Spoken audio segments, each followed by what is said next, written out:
हजरत उमर फारूक रज़ियल्लाहु ताला अन्हु ने जवाब में 2 खत भेजे, एक गवर्नर के नाम और एक दरियाए नील के नाम। दरियाए नील दरिया है, क्या दरिया भी खत पढ़ता है?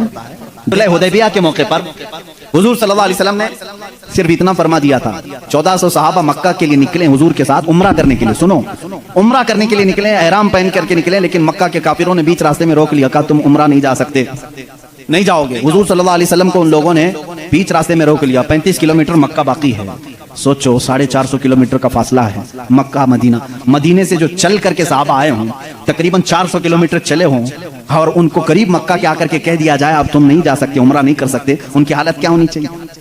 सहाबा जोश में थे, कहा या रसूल अल्लाह सल्लल्लाहु अलैहि वसल्लम इजाजत दें, हम इनके परखचे उड़ा दें। बदर भी हो चुकी थी, ओहद भी हो चुकी थी, खंदक भी हो चुकी थी, सारी जंगों में सहाबा ने अपने जौहर दिखा भी चुके थे। ये 6 हिजरी का मामला है, सन 6 हिजरी में हुदैबिया का मामला आया। हुजूर सल्लल्लाहु अलैहि वसल्लम अपनी निगाह नबूवत से देख रहे थे। आपने फरमाया नहीं, जंग नहीं चाहता मैं, इसलिए कि हम हालत एहराम में हैं, हालत एहराम में हम जंग नहीं चाहते। हुजूर ने सुलह की बात कर ली मक्का वालों से, वो बज़ाहिर दब करके सुलह लग रही थी, तो उसमें हजरत उमर सबसे ज्यादा बेकरार थे, सबसे ज्यादा बेकरार। साहबा से वो बार बार पूछते थे क्या हम अकबर नहीं, हमको जंग की इजाजत क्यों नहीं मिल रही है?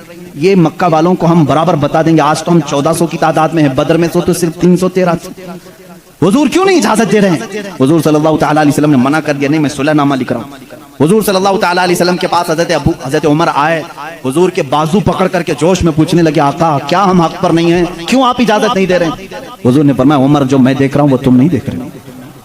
हजरत उमर बेकरार थे, ये नाफरमानी नहीं, बेकरारी आपकी जो थी वो फर्दे जिहाद में थी। हुजूर सल्लल्लाहु अलैहि वसल्लम को कैसे कोई उम्रा से रोक सकता है, इस बात की बेकरारी थी। हजरत उमर ने ये सोचा कि अबू बकर को मना लूं, अबू बकर मान गए तो रसूलुल्लाह को भी ये मना लेंगे। हजरत अबू बकर के पास आए, सिद्दीक अकबर रज़ियल्लाहु ताला अन्हु को उन्होंने जोर से कहा, ए अबू बकर आप नहीं देख रहे हम 1400 की तादाद में और रसूलुल्लाह सल्लल्लाहु अलैहि वसल्लम सुलह लिख रहे हैं मक्का वालों के साथ, सुलह वो भी ऐसी सुलह कि हमारी उसमें इज्जत नहीं है। मक्का वाले ऐसी सुलह लिखा रहे थे कि जिसमें उनके ही फायदे थे, मदीने वालों के फायदे नहीं थे। हजरत उमर बार बार कह रहे थे, हजरत अबू बकर सिद्दीक को जला लाया, उनके हाथ झटक दिए। हजरत अबू बकर सिद्दीक ने कहा इल्ज़म ग़र्ज़क या उमर, ऐ उमर अपना होश संभाल, तू किसके फैसले पर बात कर रहा है? वो मोहम्मद रसूलुल्लाह सल्लल्लाहु ताला अलैहि वसल्लम, अल्लाह के रसूल सल्लल्लाहु अलैहि वसल्लम, जंग कहें तो जंग है, सुलह कहें तो सुलह है। मेरा ईमान है कि रसूल जो करते हैं वो अपनी तबीयत से नहीं, वो वही इलाही से करते हैं। हजरत उमर ने कहा उस दिन मुझे एहसास हुआ कि ईमान क्या है, रसूलुल्लाह की हर बात को मिनान तस्लीम करना, ये सिद्दीक अकबर से सीखो। उस सुलह को हजरत उमर ने तस्लीम किया। ये सिद्दीक अकबर रज़ियल्लाहु ताला अन्हु की ज़ात तय्यबा थी। मेरे अजीजों, अगर इन्हीं पर पूरी बात खत्म हो जाएगी, मेरा वक्त निकल जाएगा। सैयदना अबू बकर सिद्दीक रज़ियल्लाहु ताला अन्हु तकरीबन 2 साल और चंद माह आपने खिलाफत के उमूर को संभाला, और आपकी उम्र मुबारका 60 साल से तजावुज़ कर चुकी थी, 63 साल के करीब आपकी भी उम्र मुबारका थी। ठंडियों की वजह से आप गौसल फरमाए और उसी में बीमार हुए। जमादिल आखिर का महीना था, जमादिल आखिर की 18 तारीख थी, जब सैयदना अबू बकर सिद्दीक रज़ियल्लाहु ताला अन्हु अपने चंद सहाबा को जमा किया और क्या वसीयत की जानते हैं कि ये मेरा आखिरी वक्त है, मैं खिलाफत को 6 सहाबा के हवाले करके जा रहा हूँ जो अशरा मुबशरा में से थे। हजरत उस्मान थे, हजरत अली थे, हजरत उमर थे, हजरत तलहा थे, हजरत अब्दुर्रहमान बिन औफ थे, ये सहाबा साद रज़ियल्लाहु ताला अन्हु थे। ये सहाबा के हवाले करके जाते हैं, ये आपस में जिसको खलीफा बनाए, ए मुसलमानों तुम उसको खलीफा मान लेना। देखें खिलाफत के मामला कैसे चल रहे हैं, वो मैं आज आपको डिटेल में ले जा रहा हूँ। यह 18 जमादिल आखिर की तारीख थी जब हजरत अबू बकर सिद्दीक रज़ियल्लाहु ताला अन्हु अपने घर वालों के साथ बैठे, आखिरी वसीयत ये करते हैं मेरा इंतकाल हो जाए, मुझे गुस्ल दिया जाए, कफन दिया जाए, तो दफन करने से पहले मेरे जनाजे को रसूल करीम सल्लल्लाहु अलैहि वसल्लम के हुजरे के सामने लाकर रखना। हुजूर सल्लल्लाहु अलैहि वसल्लम का मज़ार अक़दस कहाँ था? आयशा सिद्दीक़ा का हुजरा था और दरवाजा लगता था, वो एक कमरा था, दरवाजा था। हज़रत अबू बकर कहते हैं उस दरवाजे के पास जनाजे को लाकर रख देना और खबरदार कहीं ले जाकर के उठाकर दफन न करना, बल्कि बाहर खड़े होकर के इजाजत मांगना। ऐ अल्लाह के रसूल, तुम्हारा रफीक, तुम्हारा दोस्त आपके बगल में दफन होने की इजाजत मांगता है, अगर रसूल करीम सल्लल्लाहु अलैहि वसल्लम इजाजत दे दें तो मुझे हुजूर के पहलू में दफन कर दें। ये हो सकता है मेरे अजीजों, इस बात को शायद वहां भी सुन रहे होंगे तो तड़प जाना चाहिए कि सिद्दीक अकबर ने ये नहीं कहा, साहबा ने भी ये नहीं पूछा इजाजत, कब्र वाले से कैसे इजाजत? वो रसूल पाक कब्र में है और कहने वाला कोई आम आदमी नहीं, अबू बकर सिद्दीक है, खलीफतुल मुस्लिमीन है रज़ियल्लाहु अन्हु। साहबा ने भी कुछ भी कहा नहीं, ठीक है, सबको शायद अकीदा वही था जो आज बरेली के इमाम ने हमें दिया है। सहाबा का कीदा वही था, तू जिंदा है वल्लाह, तू जिंदा है वल्लाह, मेरी चश्मे आलम से छुप जाने वाले। इसीलिए उन्होंने नहीं कहा, पूछा नहीं। वफात हो गई, गुस्ल के बाद, तजहीज तकफीन के बाद जनाजा लाया गया और उनके मुताबिक सहाबा ने दरवाजे के बाहर खड़े होकर के पूछा भी, ए अल्लाह के रसूल, आपका रफीक, आपका खलील, आपका यार गार आपके पहलू में दफन होना चाहता है। सहाबा का अकीदा देखो, मुलाहिजा करो। उस वक्त फरमाते हैं सहाबा बाहर थे, अचानक दरवाजे की चटखनी खुली, दरवाजा खुल गया, कब्र अथर से आवाज आई, अदखिलुल हबीब इलल हबीब, हबीब को हबीब के साथ दाखिल करो। अज़ीज़ान गिरामी, रसूल करीम सल्लल्लाहु तआला अलैहि वसल्लम की इस आवाज़ को कौन नहीं पहचानता था। सिद्दीक़ अकबर रज़ियल्लाहु तआला अन्हु को इजाज़त के बाद दफन किया गया है। हुज़ूर अकरम सल्लल्लाहु तआला अलैहि वसल्लम के पहलू में वो आराम फरमाए हैं। सिद्दीक़ अकबर की क्या ज़ात है मेरे अज़ीज़ों, दुनिया में थे तो रसूल के साथ रहे, कब्र में हैं तो रसूल के साथ हैं। मेरे आका ने फरमाया, क़यामत की सूर फूंकने के बाद दुनिया की सरजमीन से सबसे पहले उठने वाला मैं होऊंगा, दूसरे नंबर पर अबू बकर सिद्दीक़ होंगे, तीसरे हज़रत उमर होंगे। हुज़ूर खुद फरमाते हैं, ऐ लोगों तुम्हें मालूम है महशर के मैदान में मैं किस तरह से आऊंगा। मेरे आका फरमाते हैं, मैं अपनी कब्र से उठूंगा, अबू बकर व उमर उठेंगे, मैं दोनों के हाथों पर कंधे, दोनों के कंधों पर अपना हाथ रख करके मैदान महशर में आऊंगा। अल्लाह अल्लाह, वो जलवा कैसे होगा जब एक वजीर इस तरफ हो, दूसरा वजीर उस तरफ हो, बादशाह हिकमत बीच में हो। वो क़यामत के दिन है। इसीलिए मेरे अजीजों, रसूल करीम सल्लल्लाहु तआला अलैहि वसल्लम की बादशाहत आज भी है या नहीं? बादशाह किसको तस्लीम करते हो? बादशाह किसको मानते हो? रसूल करीम सल्लल्लाहु अलैहि वसल्लम को। एक मुहक्किक ने बड़े अच्छे अंदाज में मुझसे एक बात कही थी कि दुनिया का निजाम है कि जब बादशाह कुर्सी पे होता है तो वजीर उसके पहलू में होते हैं। वजीर इधर है, इधर कोई वजीर बैठा है। बादशाह जब उठ के चला गया तो वजीर भी चले जाते हैं, वजीरों की कुर्सियां भी खाली होती। बादशाह जब तक बैठा है वजीर भी बैठे हुए हैं। जब तक बादशाह कुर्सी पर है वजीर भी हैं। वजीरों का अगल बगल होना भी इस बात की अलामत है कि निजाम सल्तनत चल रहा है, निजाम सल्तनत चल रहा है। ऐ लोगों, तुम किस खाम ख्याली में हो? क्यों किसी की जय विजय पुकारते हो? क्यों किसी को बादशाह तस्लीम करते हो? अल्लाह के हबीब मोहम्मद रसूलुल्लाह सल्लल्लाहु अलैहि वसल्लम दुनिया में जब थे तब वो शाह थे, वो बादशाह थे। अपनी कब्र अथर में जब गए तो एक पहलू में सिद्दीक़ अकबर लेटे हैं और आगे के पहलू में उमर फारूक लेटे हैं। ये इस बात की अलामत है वजीर अब भी अगल बगल हैं और बादशाह अपनी कुर्सी बादशाहत पर कायम है। वो जिंदा है वल्लाह, तू जिंदा है वल्लाह, मेरी चश्मे आलम से छुप जाने वाले। जब तक ये कब्रों का मंजर कायम रहेगा समझना रसूलुल्लाह की बादशाहत कायम रहेगी। आई नई हुकूमत, सिक्का नया चलेगा, आलम में रंग बदला, सुबह शबे विलादत बुझ गई जिसके आगे सभी मशालें, शम्मा वो लेकर आया हमारा नबी। मेरे अजीजों, उस नबी का दौर खत्म नहीं हुआ, उस नबी का दौर अब भी बाकी है, उस नबी का दौर अब भी बाकी है। रसूल करीम सल्लल्लाहु अलैहि वसल्लम के जानिसार सहाबा सिद्दीक़ अकबर अल्लाह तआला अन्हु की वफात के बाद जो सहाबा मौजूद थे उन्होंने मशवरे से, जो 6 सहाबा थे, मशवरे से बिल इत्तेफाक सैयदना उमर इब्न खत्ताब रज़ियल्लाहु तआला अन्हु के हाथ में बैत कर ली। ये जमादिल आखिर का महीना था, 13वीं हिजरी थी। यहाँ से हज़रत उमर फारूक ने निज़ामे खिलाफत को संभाला। आपका दौर इतना सुनहरा है, इतना सुनहरा है। वो उमर जिसके आदा पे शैदा सकर, इज़्ज़ो शान अदालत पे लाखों सलाम। अज़ीज़ान गिरामी, उस उमर की हम बात करने चले हैं जिसके मुतालिक मेरे नबी ने खुद फरमाया, जिस रास्ते से उमर चलते हैं शैतान उस रास्ते पे नहीं आता है। जहाँ तक उमर की खुशबू जाती है शैतान उससे दूर भागता है। लौकान बादी नबीयन लकान उमर इब्न खत्ताब। हुजूर सल्लल्लाहु अलैहि वसल्लम फरमाते हैं, अगर मेरे बाद कोई नबी हो सकता तो उमर इब्न खत्ताब होते, लेकिन मैं खातमुन नबीयीन हूँ, मेरे बाद कोई नबी नहीं आ सकता। इसलिए कि उमर फारूक रज़ियल्लाहु तआला अन्हु की जुबान पाक ऐसे मशवरे होते थे। कई मरतबा का मामला ऐसा है, लोग अलग अलग मशवरे देते, हज़रत उमर जो मशवरा देते थे उसी के मुताबिक कुरान की आयत आ जाती थी। अल मुवाफ़िक़ु रअयिही लिल वही वल किताब, आपका लक़ब दिया गया। पर्दे के मामला जो आए औरतों पर, ये हज़रत उमर के मशवरे से आए। अजान देने के जो अल्फाज हैं ये हज़रत उमर के मशवरे से हैं। ये तमाम मामलात में हज़रत उमर ने खुद मशवरा दिया था और अल्लाह ने हुक्म भी वैसे ही नाजिल फरमाया। और हदीस में ये मिलता है कि उमर की जुबान पर अल्लाह के कलमे होते हैं। अल्लाह रब्बुल इज़्ज़त की जो सदाकत है, जो हक़ानियत है, वो हज़रत उमर फारूक की जुबान पर कायम होती। सैयदना उमर फारूक रज़ियल्लाहु तआला अन्हु ने 10 साल खिलाफत के इस निज़ाम को संभाला। कितने? 10 साल। लेकिन आपका निज़ाम ऐसा था, आज पूरी दुनिया में लाखों उमर होंगे, लेकिन सिर्फ अगर आप उमर कहोगे तो जहन पहले उमर इब्न खत्ताब की तरफ जाएगा। लाखों उमर आए गए उसके बाद, लेकिन सिर्फ अगर उमर कहोगे या उमर फारूक कहोगे, किसी का जहन दूसरे उमर की तरफ नहीं जाता, उसी रसूल की उमर की तरफ जाता है।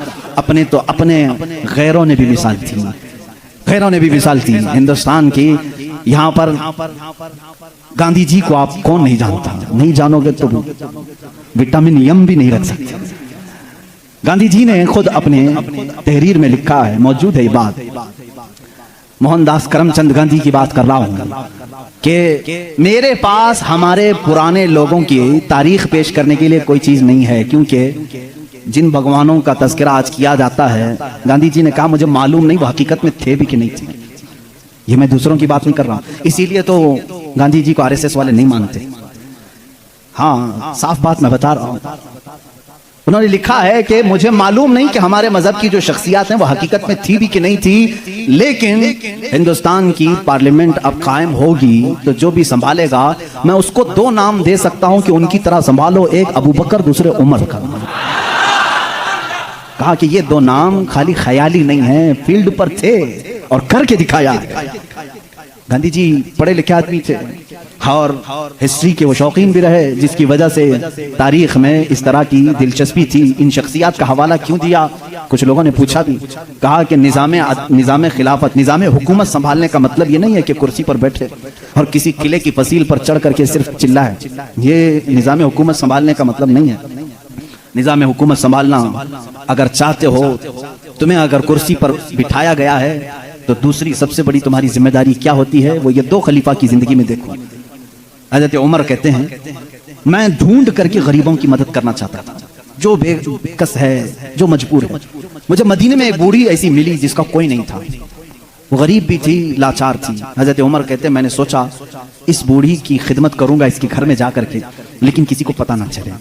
हज़रत उमर कहते हैं मैं सुबह जब गया उसके घर पर, उसके घर का कचरा पूरा साफ था, बर्तन धोए हुए थे, उसका बिस्तर झाड़ा हुआ, लेकिन वो औरत अपने बिस्तर से उठने के भी काबिल नहीं थी, बूढ़ी औरत थी। हज़रत उमर कहते हैं दूसरे दिन मैं गया, फिर साफ सुथरा था। ये बूढ़ी औरत कैसे काम कर जाती है अपने घर के। तीसरे दिन वो कहते हैं मैं फजर की नमाज से पहले छुप कर देखना चाहता था यह औरत अपने हाथों से कैसे घर की सफाई करती, लेकिन वो कहते हैं मैं चौंक गया। दरवाजे पर एक कोई शख्स आया, कंबल ओढ़े हुए, जल्दी जल्दी झाड़ू झाड़ रहा है, बर्तन मांज रहा है, बिस्तर सलीके से लगा रहा है। अजान हुई और फौरन बाहर निकला। हज़रत उमर कहते हैं मैं इस पुर असरार खादिम को देखने के लिए आगे बढ़ा, कंबल उठाया तो वो सिद्दीक़ अकबर थे, खलीफतुल मुस्लिमीन, वक्त का खलीफा। इसीलिए तो खैरों ने मुतासिर होकर के कहा दिन में अगर वो निज़ाम खिलाफत संभालते थे तो रात को अपनी रियाया की खबरगिरी भी करते थे, रात को अपनी रियाया की खबरगिरी करते थे। यही हाल सैयदना उमर इब्न खत्ताब का है। हज़रत उमर रज़ियल्लाहु तआला अन्हु गश्त करते थे मदीने की गलियों में। एक बार तो ऐसा हुआ कि मुल्के शाम से वापस आ रहे थे, हज़रत उमर एक घर के पास रुक गए। उस घर की औरत जानती नहीं थी। हज़रत उमर इस तरह से अजनबी लोगों को पूछते भी रहते थे। ये फोटो मीडिया और सोशल मीडिया का दौर भी नहीं था कि हर बादशाह का रोजाना फोटो छपना लाजिम हो, नहीं जानते थे। बहुत सारे लोग चेहरे से भी नहीं वाकिफ होते थे। हज़रत उमर वहाँ रुक गए, उस खातून से पूछा खलीफतुल मुस्लिमीन उमर इब्न खत्ताब के बारे में जानती हो? वो कहती हाँ जानती हूँ, बहुत अच्छा आदमी, लेकिन मेरी उसको खबर नहीं, मेरी उसको खबर नहीं। कहा क्यों? कहा मुझ तक उसका गल्ला पहुंचा नहीं है, मेरे घर में भी फाका है। हज़रत उमर ने कहा उमर अमीरुल मोमिनीन वो मदीने में रहता है, तेरे तक खबर कैसे पहुंचेगी, इतनी दूर तो रहती है मुल्के शाम के रास्ते में। उस बूढ़ी औरत ने कहा अगर उसको यहाँ तक की खबर नहीं पहुंच सकती तो उसे खलीफा भी नहीं बनना चाहिए। अगर इतने दूर की किसी गरीब की खबर उसको नहीं पहुंचती तो उसे खलीफा भी नहीं होना चाहिए। हज़रत उमर उस रात इतना रोए कि उनकी दाढ़ी भीग गई। सच कहा इस खातून ने, गए बाजार से सामान खरीद कर अपने कंधे पर उठा लाए और उस औरत के घर पहुंचाया। एक घर मदीने का ऐसा भी आपने देखा जहां रात को औरत अपने बच्चों को थपक कर सुलाती थी और हांडी में कुछ जल रहा होता था, आग लगी है, हांडी में पकने की आवाज आती। हज़रत उमर देख रहे थे, आवाज सुन रहे थे, बच्चों को माँ कह रही सो जाओ सो जाओ, बच्चे कह रहे माँ तो रोजाना यही बोल के सुलाती है, 2 दिन से पक रहा है, कब पकता है, हम रात को भूखे सो जाते हैं। हज़रत उमर दस्तक देते हैं, उस घर वाली से पूछते हैं क्या मामला? कहा घर में कुछ भी नहीं। फिर ये हांडी में क्या है? कहा पानी और पत्थर रखे हूं बच्चों को बहलाने के लिए, कि इसी आस में सो जाएंगे। हज़रत उमर रज़ियल्लाहु ताला अन्हु फरमाते हैं मुझे इसकी खबर नहीं हुई। बैतुल माल में गए, पूरा थैला उठाया आटम का, अनाज का, अपने कंधे पर लेकर निकले। उनके गुलाम ने कहा ये हमें दे दें, हम लेकर चलते हैं। सख्ती से कहा क़यामत के दिन क्या तू मेरे अमाल का बोझ उठा पाएगा? मुझे उठाने दे। लेकर क्या है, नकाब बांधे हुए थे अपने चेहरे पर। उस खातून से कहा मैं रोटियां पकाता हूँ। घर में दाखिल होकर आटा गूंधा, रोटियां पकाई, बच्चों को जगाया, उनका मुंह धोया और रोटियां उन्हें परोसने लगे। वो खातून की आंखों में आंसू आ गए। कहा तुझ जैसा फरिश्ता अल्लाह ने उतारा है, मेरे घर कई दिनों के बाद ग़िज़ा आई है। उस खातून से हज़रत उमर ने पूछा उमर के बारे में तुम्हारा क्या ख्याल है? उमर के बारे में तुम्हारा क्या ख्याल है? वो कहती है बहुत नेक है, खलीफा रसूल है, लेकिन क्या करूं मुझ जैसी गरीब की फरियाद शायद उस तक नहीं पहुंची। अगर मेरे बच्चे भूखे मर गए तो मैं क़यामत के दिन ये शिकायत ज़रूर करूंगी। हजरत उमर हिचकियां लग गई, जोर से हिचकियां आ गई हजरत उमर को।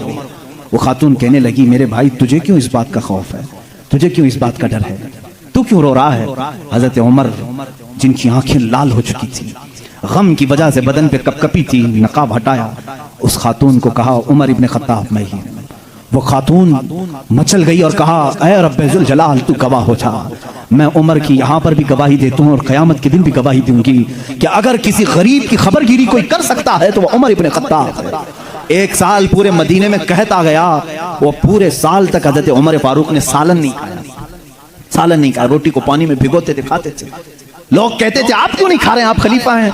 कहते थे कहत का दौर है, पता नहीं कौन भूखा है और कौन खाया है, मैं उस वक्त तक नरम नहीं खाऊंगा जब तक मेरी पूरी रियाया खुशहाल ना हो जाए।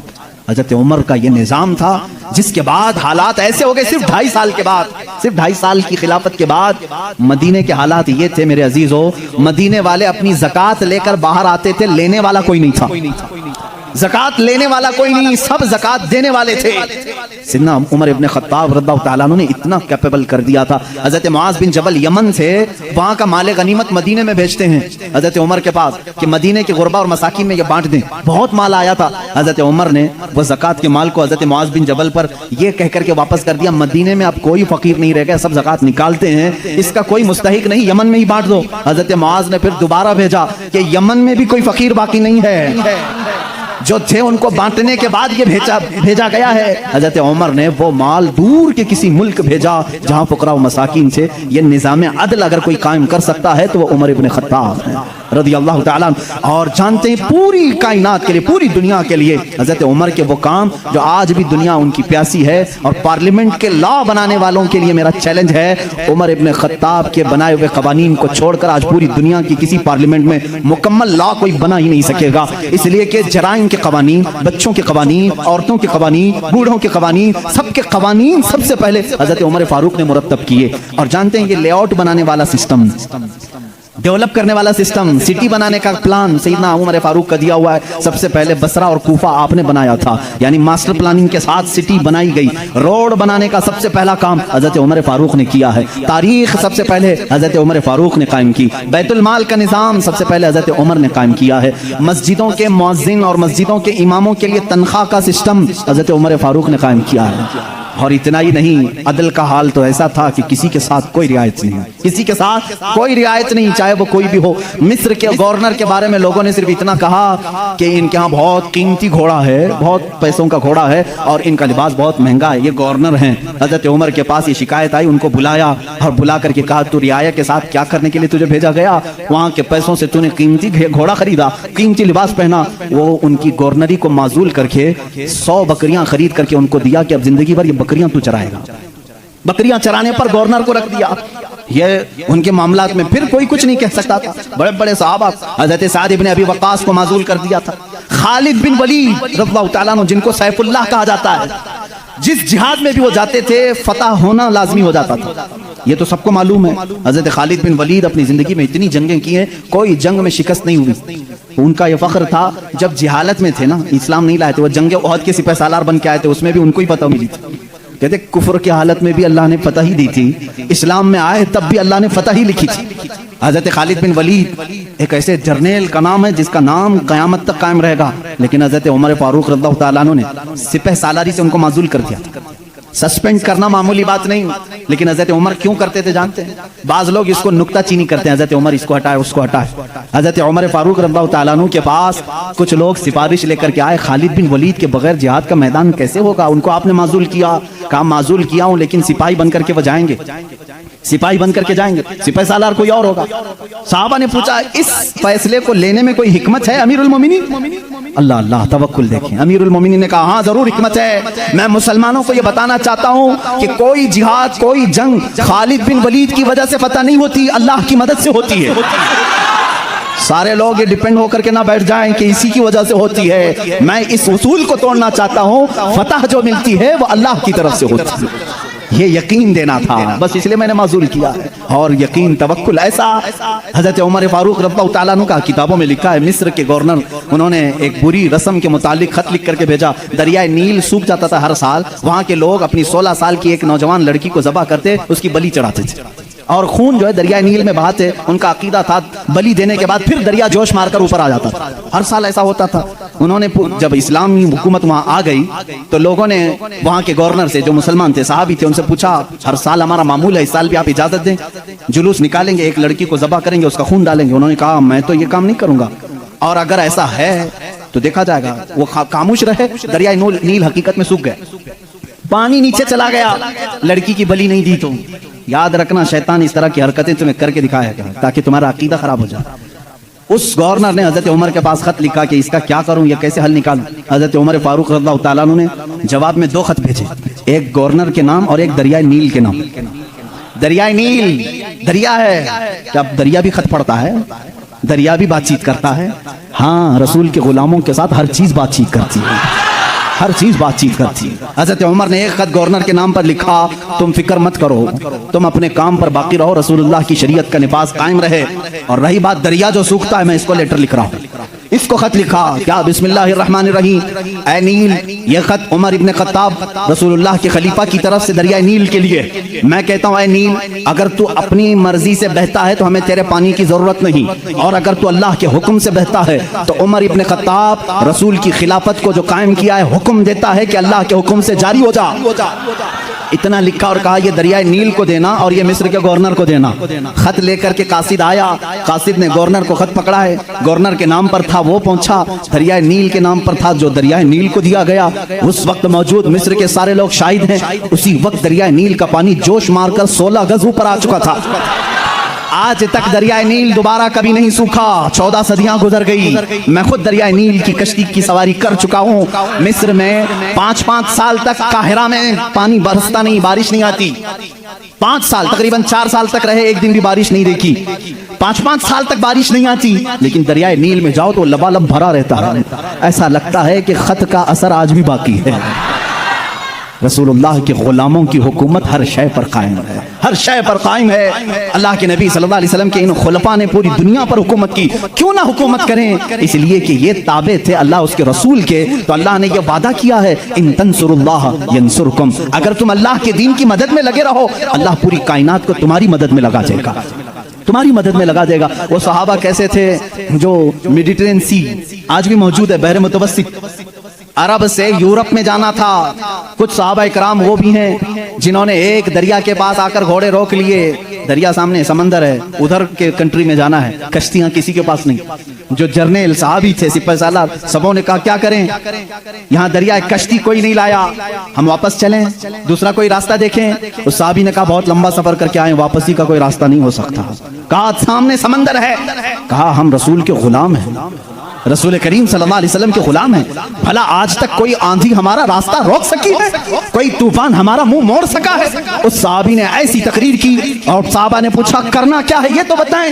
सिपाही सालार साहबी ने कहा अल्लाह का नाम लो, घोड़े दौड़ाओ, समंदर में चलते चलो। वो साहबा कहते हैं सिपाही सालार साहबी आगे बढ़ते रहे, समंदर में घोड़े दौड़ते रहे, यहाँ तक के पूरे समंदर का सफर तय हो गया, किसी घोड़े की टाप पर एक बूंद पानी तक न लगा। दश्त तो दश्त है, इकबाल ने इसी के लिए कहा दश्त तो दश्त है, दरिया भी ना छोड़े हमने, बहरे जुल्मात में दौड़ा दिया घोड़े हमने।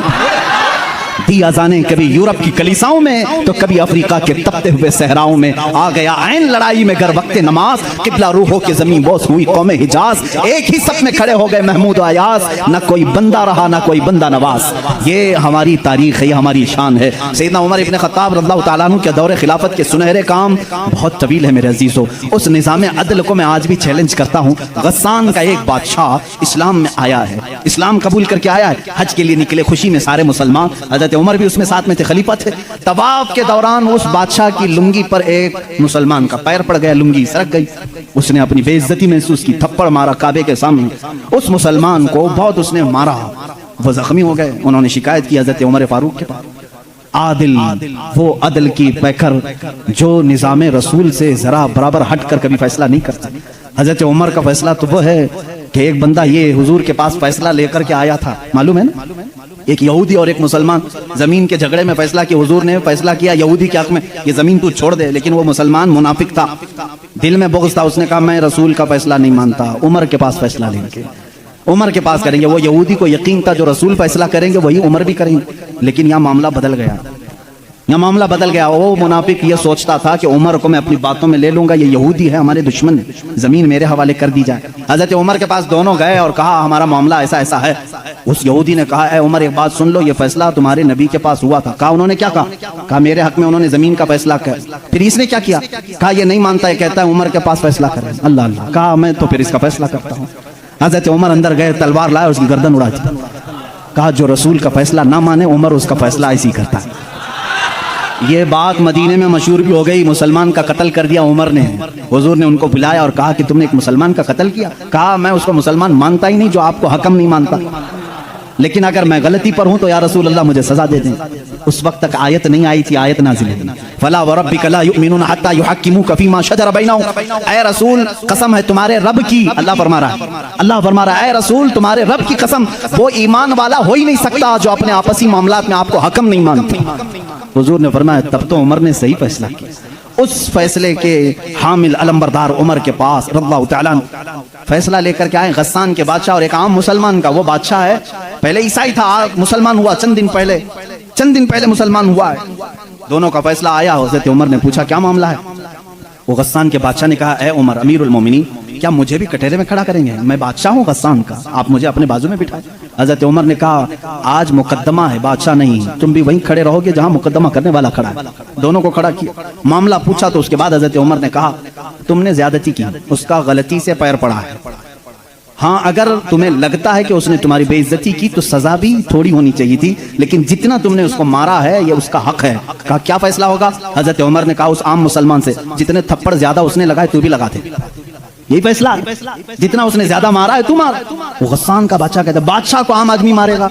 हज़रत उमर ने कहा हाँ मारेगा, ये निज़ाम रसूल है, ये निज़ाम रसूल है, ये कैसर और किसरा की हुकूमतें नहीं है, ये अल्लाह के नबी की कायम की हुई अदालत है। उसने कहा एक दिन की मुझे मोहलत दें, कल आकर के इस फैसले पर अमल किया जाए। आपने कहा मोहलत तो दी जा सकती है, जैसे रिमांड में लेते हैं।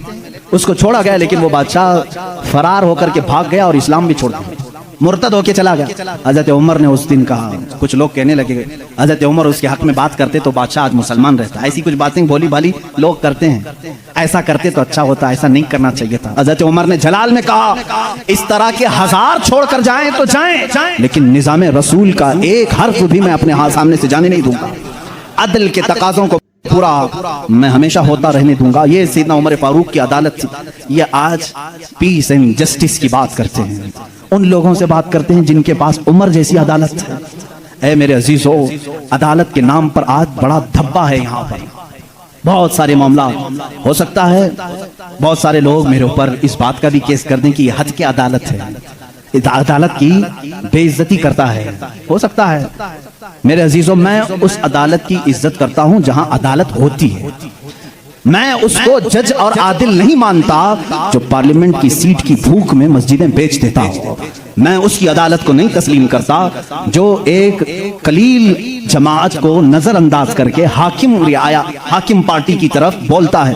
मेरे अजीजों, ऐसे लोग दुनिया में बहुत सारे आए जो जमीर फरोश होते हैं, जमीर फरोश होते हैं। हिंदुस्तान भी उसी डगर पर चलने लग गया। अब तक दुनिया की सबसे बड़ी डेमोक्रेसी, सबसे बड़ी जमहूरियत हिंदुस्तान में थी, जहां पर निजाम ऐसा था। हमारा अदलिया का निजाम बहुत अच्छा था, हमारी कोर्ट जितनी थी यहाँ पर सबके साथ बराबर का सलूक किया जाता था, हिंदू हो मुस्लिम हो। आज भी बहुत सारे जज हैं जो ओथ लेते हैं कि मेरा दीन, मेरा मजहब, मेरा सब कुछ इंसाफ होगा, संविधान होगा, मैं सामने किसी को नहीं देखूंगा। देखते नहीं आप, जज के सामने पट्टी बांधे हुए एक मूर्ति को रखा जाता है। क्यों? कानून जब भी होता है वो सामने वाले को देख करके नहीं, उसके प्रूफ सबूत देख करके। लेकिन यहाँ पर अब आम बच्चे को भी बेवकूफ बनाया जा रहा है। मैं इस बात की आवाज उठाना चाहूंगा, इस जुल्म को बंद करो, इस जुल्म को बंद करो। और ये डिक्टेटरशिप जो लाई जा रही है, इस जमहूरियत को खत्म करके, कत्ल करके, देखना चंद दिनों के बाद ये सारे निजाम खत्म करने की बात करेंगे। आज मुसलमानों के खिलाफ एक जहर फैलाया जा रहा है, इसी तरह चंद दिनों के बाद अब दलितों की बारी आएगी। इसलिए कि ये दलितों को भी एक आंख नहीं भाते, ये कभी पसंद नहीं करते। ये 2000 साल पुराना निजाम मनुस्मृति का लाना चाहते हैं, जहां सिर्फ चंद लोगों की हुकूमत होगी। जानते हैं, तारीख उठा करके पढ़ो, इसी सरजमीन पर ऐसे जुल्म किए गए हैं जहां चंद ब्राह्मणों ने कम जात के लोगों के कान काटे हैं, जहां लोगों के कानों में गरम तेल डाले हैं, इसी सरजमीन पर कम जात के लोगों को कूड़ा करकट में घर बनाने पर मजबूर करते थे। जहां आला जात के लोगों के पेशाब पखाने होते थे वहां दलित बिरादरी को रखने पर ही मजबूर करते थे। हर एक के गले में रस्सी बांधकर एक मटका लटकाते थे कि थूकना है तो दलित जमीन पर थूक नहीं सकता, उस मटके में थूकेगा, इसलिए कि उसका थूक जमीन पर पड़े तो ये आप शगुन समझते थे। उस पूरे निजाम को, यहाँ पहले हिंदुस्तान में ये सारी चीजें चली हैं, कास्टिज्म, जात बिरादरी, ऊंच नीच के मामला चलते रहे। लेकिन मैं समझता हूं कि हिंदुस्तान को जब आजादी मिली, भारत को जो आजादी मिली 1947 के बाद, सबों ने मिलकर के एक संविधान बनाया था, अदल इंसाफ का सब लोगों ने हलफ उठाया था, इसमें सबका हिस्सा बराबर का होगा, सब लोगों ने कुर्बानी दी है, सबके लिए निजाम एकसा होगा, बराबर होगा और सबकी दीन का, सबके रिलीजियन का मान सम्मान किया जाएगा। लेकिन अब जो हालात हैं मेरे अजीजों, ये दूसरी डगर पर चल पड़े। अब यहाँ पर उस संविधान को ये खत्म करने की बात कर रहे हैं जो अंबेडकर की सरपरस्ती में बनाए गए थे, उसको खत्म करके ये नए संविधान की बात करने जा रहे हैं। चंद दिनों के बाद ये वोटिंग पावर भी खत्म करने की बात करेंगे। तुम सबको वोट देने का भी हक नहीं होगा, ठहरने की, उम्मीदवार होने की बात तो दूर है। मैं इस निजाम की खुल्लम खुल्ला मुखालिफत करता हूं और मजम्मत करता हूं, मैं मजम्मत करता हूं। हमारे लिए वही भारत और वही हिंदुस्तान अच्छा है जो हमारे बड़ों ने अपने खून की कुर्बानी से आजाद किया है। आप सब उसी भारत को तस्लीम करेंगे या नए नवेले भारत को? हम इस नवे नवेले भारत को जिस डगर पर ये ले जा रहे हैं कास्टिज्म के ऊपर, हम उसको नहीं तस्लीम करते। हम उस भारत को, उस संविधान को मानते हैं जहां अदल सबके लिए बराबर हो, सबके लिए बराबर हो। सुप्रीम कोर्ट को आजाद रखा जाए, वो सबके साथ बराबर का इंसाफ कर सके, चाहे वो तख्त पर बैठा हुआ आदमी हो, चाहे वो गरीब आदमी हो, सबके साथ बराबर का अदल कर सके। हिंदुस्तान ही की बात मैं अगर बताऊं, यहां पर एक बादशाह ऐसा भी गुजरा जिसके एक तीर से एक बच्चे की मौत हो गई थी, एक बच्चे की मौत हो गई। औरत जो बच्चे की मां थी वो मुकदमा कर दी चीफ जस्टिस के पास। उस वक्त के जो चीफ जस्टिस थे काजी सिराजुद्दौला, उन्होंने तलब किया बादशाह को तलब किया। इसी हिंदुस्तान की बात कर रहा हूं। औरत एक जगह खड़ी है, वक्त का बादशाह एक जगह खड़ा है। औरत ने कहा मेरे बच्चे को इनके तीर से मौत हो गई। बादशाह शिकार खेल रहा था, चूक के तीर लग गया। बादशाह ने कहा हाँ मेरा तीर लगा तो है, गवाह भी हैं, सिपाही भी गवाह हैं, औरत भी गवाह है। दो ऑप्शन होते हैं मौत के बाद, किसी का कुछ कत्ल हो गया अनजाने में, चूक कर अगर कत्ल हो गया, दो ऑप्शन इस्लाम देता है। उस औरत को काजी ने कहा तेरे पास दो ऑप्शन है, चाहे तो अपने बच्चे की मौत पर दियत ले ले, कुछ पैसे ले ले बादशाह से और उसे माफ कर दे, या चाहे तो जान के बदले जान ले ले। बादशाह की जान भी ले सकती है। काजी ने फैसला सुना दिया, ये नहीं कि बादशाह को छोड़ देना है। दोनों ऑप्शन औरत के ऊपर। वो औरत ने जब देखा कि अदल का ये पैकर इस्लामी निजाम है, बादशाह के तीर लगा है और काजी सही सही फैसला दे रहा है, उस औरत ने कहा अगर ये काजी आज इस तरह का सही फैसला दे रहा है तो इस तरह के बादशाह की वजह से ही, बादशाह ऐसा होगा इसीलिए काजी ऐसा है। उस औरत ने कहा मैं इस बादशाह की जान बख्शती हूँ, मेरे बच्चे के लिए जो दियत बनती है वो बादशाह मुझे दे दे। बादशाह ने जितनी दियत बनती थी उससे ज्यादा उसे दिया। और जब ये मामला खत्म हुआ तो बादशाह काजी के पास आया, काजी के पास आया और अपना जुब्बा खोला, उसमें खंजर था, खंजर निकाला, कहा काजी, वो उस वक्त के सुप्रीम कोर्ट का चीफ जस्टिस था काजी। बादशाह क्या कहता जानते हो, मुझे जब पता चला मेरे ऊपर मुकदमा है और मुझे मालूम था मेरे तीर से एक बच्चा फौत हुआ है, मैं आज कोर्ट में आ रहा था, मैं साथ ही खंजर लेके चला। काजी ने पूछा क्यों लेके चले? कहा मैं ये देखना चाहता था कि अगर फैसला कुरान और हदीस के मुताबिक हो तो ठीक है मैं मान लूं, और जरा बराबर अगर बादशाह का ख्याल करके काजी ने किया तो इसी खंजर से काजी को कत्ल कर दो। बादशाह ने यह कहा, काजी मुस्कुराया और अपने गद्दे से उठ गया और चादर हटाई, नीचे बहुत बड़ा कोड़ा था। कहा बादशाह तुम्हें मालूम है मैं आज पहली मर्तबा इस कुर्सी पर आने के बाद, इस गद्दे पे आने के वक्त कोड़ा नीचे लेकर बैठा हूं। कहा क्यों? कहा मैंने उसी वक्त तय कर लिया कि बादशाह को कटहरे में खड़ा करूंगा और फैसला कुरान और हदीस के मुताबिक सुनाऊंगा। अगर बादशाह मान लिया तो ठीक, वरना मैं इस कोड़े से उसे मनवाऊंगा। ये निजाम इस्लाम था, यादल के तकाजे थे। वो उमर इब्ने खत्ताब के दौर के भी सुनहरे वाकयात इस्लाम ने हमें हर जगह सिखाए हैं। ऐ मेरे अजीज भाइयों, अपने घर में भी आदल करना सीखो। जहां तुम्हें अल्लाह ने जितना इख्तियार दिया अदल के साथ पेश आओ। अपने मजदूरों के साथ अदल करो, अपनी बीवियों के साथ अदल करो, अपने बच्चों के साथ अदल करो। याद रखो क़यामत के दिन तुमसे सब चीज़ों का सवाल होगा। अगर तुम्हारे 4 बच्चे हैं, चारों में से अगर किसी के साथ ऊंच नीच किया तो सारे तुम्हारे अमाल इकारत हो जाएंगे, गैरकारत हो जाएंगे। एक बच्चे के साथ भी तुम नाइंसाफी नहीं कर सकते, सारे के साथ बराबर का सलूक करो। अगर किसी की 2 बीवियां हैं तो फरमाया गया अदल का तकाजा पूरा करो। माँ बाप अगर दोनों हैं तो दोनों के साथ अदल का तकाजा पूरा करो। ये नहीं कि माँ की तरफ झुकाव हो गया बाप को गालियां देता है, या बाप की तरफ हो गया माँ को कोसता है। ना, सबके साथ अदल इस्लाम सिखाता है। तुम अगर किसी कंपनी के मालिक हो, फैक्ट्री के मालिक हो, मजदूरों के साथ अदल करो, इसलिए कि क़यामत के दिन इससे भी तुम्हारा सवाल होगा। अदल इस्लाम सिखाता है। वो उमर इब्न खत्ताब रज़ियल्लाहु तआला अन्हु की जिंदगी पाक से हमें मिले हैं। मेरे अजीजों, मुझे वक्त ताखीर से यहाँ तक पहुँच चुका है और मैं समेटूंगा तो मैं समझता हूँ उस्मान इब्न अफ़्फ़ान और हैदर कर्रार रज़ियल्लाहु तआला अन्हुमा की ज़ात के साथ नाइंसाफ़ी हो जाएगी। और मैं कतान ये नहीं चाहता कि उन बुजुर्ग हस्तियों के साथ जहाँ एक ज़ुन्नूरैन है तो दूसरा हैदर कर्रार है, जिनकी ज़ात 2 जुमलों में कंप्लीट नहीं हो सकती, 2 बातों में मुकम्मल नहीं हो सकती। इसलिए थोड़ी सी कुर्बानी के साथ कल की एक और रात हम इंशाअल्लाह इन खुलफा की ज़िंदगी पर गुफ्तगू करेंगे। इसलिए कि मेरा मामूल तो ये था कल का दिन मैंने पूरे अहले बैत के लिए वक्त करना था, लेकिन खुलफा राशिदीन की बात के बाद इंशाअल्लाह अज़ीज़ अहले बैत अताहार की भी ज़िंदगी हम जिक्र करेंगे। इन 2 हस्तियों की मैंने मुख्तसर झलकियाँ आपके सामने रखी। खुलासा कलाम, ज़िंदगी में 2 बातें आज लेकर के जाओ, एक सिद्दीक की सदाकत, दूसरे उमर की अदालत। अगर ये जिंदगी में आ गई तो समझ लो इकबाल ने क्या कहा जानते हैं? शायर मशरिक करते कहते हैं सबक पढ़ फिर सदाकत का, अदालत का, सखावत का। सबक पढ़ फिर सदाकत का, अदालत का, सखावत का। लिया जाएगा काम तुझसे दुनिया की इमामत का, लिया जाएगा काम तुझसे दुनिया की इमामत का।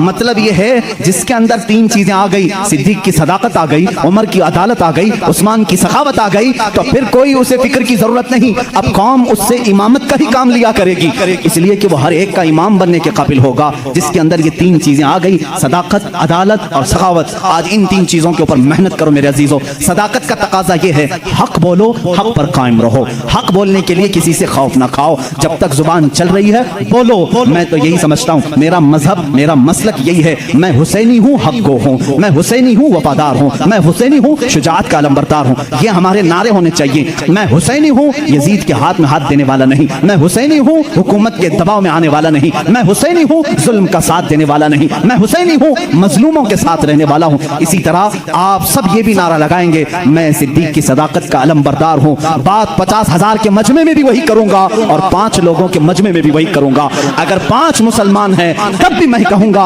अल्लाह सबसे बड़ा है। तख्त पर मुझे बिठाया जाए तब भी कहूंगा अल्लाह सबसे बड़ा है। ये सिद्दीक का मिजाज हमें देता है। सिद्दीक की जात से जो मिजाज हमें मिलता है वो ये है, अगर तुम तख्त पर बैठो तब भी ये कहो अल्लाह सबसे बड़ा है, और अगर तुम अपने घर में हो तब भी कहो अल्लाह सबसे बड़ा है। और उमर का मिजाज क्या कहता है जानते हो? एक बार आपको लोगों ने अमीरुल मोमिनीन का नारा लगाया जब बैतुल मुकद्दस फतह हुआ था। अल्लाह अल्लाह, आप रो पड़े। सारे लोगों को जमा किया, एक ऊंचे टीले पर खड़े हो गए, खुतबा दिया, रोने लगे। ऐ मुसलमानों, आज तुमने मुझे अमीरुल मोमिनीन कह के पुकारा है, अमीरुल मोमिनीन कह रहे हो। सुनो, मैं अपनी हैसियत बताता हूँ, मेरी जात क्या है। मैं खत्ताब का वही बेटा उमर हूँ। आपके बाप का नाम क्या था? खत्ताब। हज़रत उमर कहते हैं मैं खत्ताब का वही बेटा उमर हूँ जिससे बचपन में 2 बकरियां भी नहीं संभाली जाती थी।